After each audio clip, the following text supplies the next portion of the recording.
Hello, Sideways 8 again. I'm going to state out what my philosophy is. My philosophy is, for morals, is that if you're emotionally messed up, you cannot do anything right. You cannot be good. Now, I say this because what I've noticed is that with this SJWs, the Nazis, all extremists seem to be addicted to a certain kind of a pathological mind state. And I believe that once you have this pathological mind state, what's within determines how you behave. How you behave determines how other people feel. How other people feel determines how they behave and how they make other people feel. And so if you have a certain mental pathos or emotional pathos, what happens, you will treat people in a way that will make them eventually gain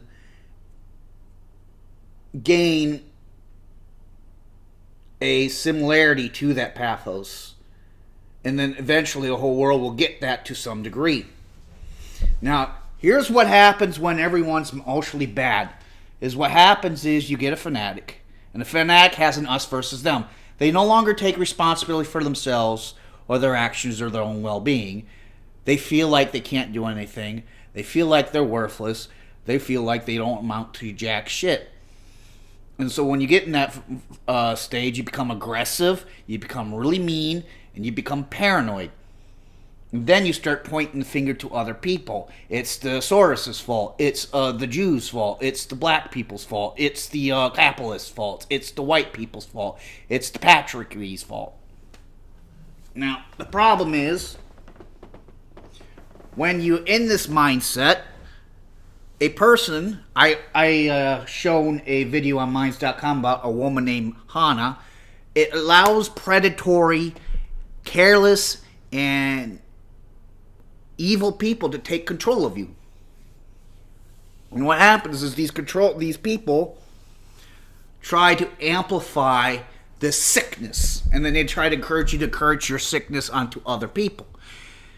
Now what happens is you become more and more obedient to that person. You become more that way, and that creates a hierarchy. Now you got what used to be two equal people. Now you got a sick person who's submissive to a predatory, parasitical person. The parasitical person will make the person sicker and sicker and sicker in order to extract more resources, more control, more privilege over time. And then the us versus them mindset is part of that sickness. And once they get you to completely buy into that, then the next thing is war.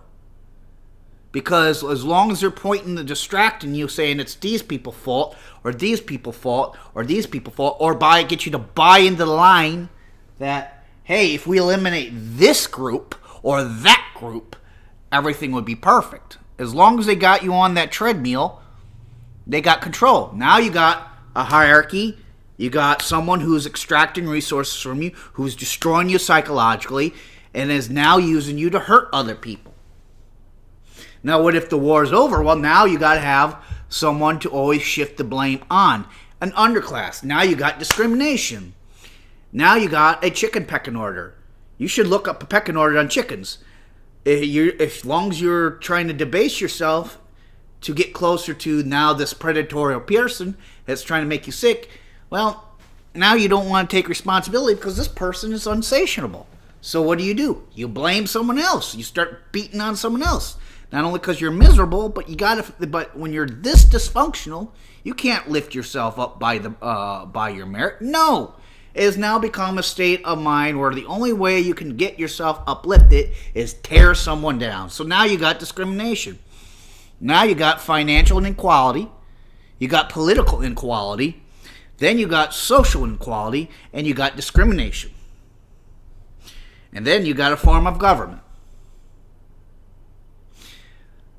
And then you got war. And then you got corruption. Then you got all this chaos that comes from all this happening.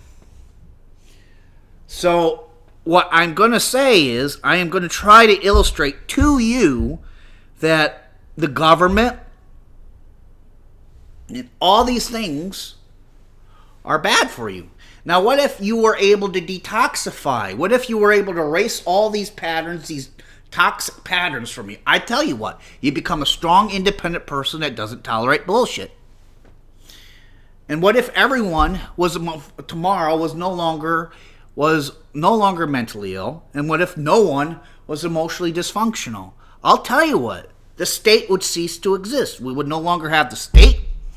We would no longer have oppression like it is in North Korea. We will no longer have corruption. We would no longer have war. We would no longer have intolerance. We would no longer have racism. All of this misery comes from within.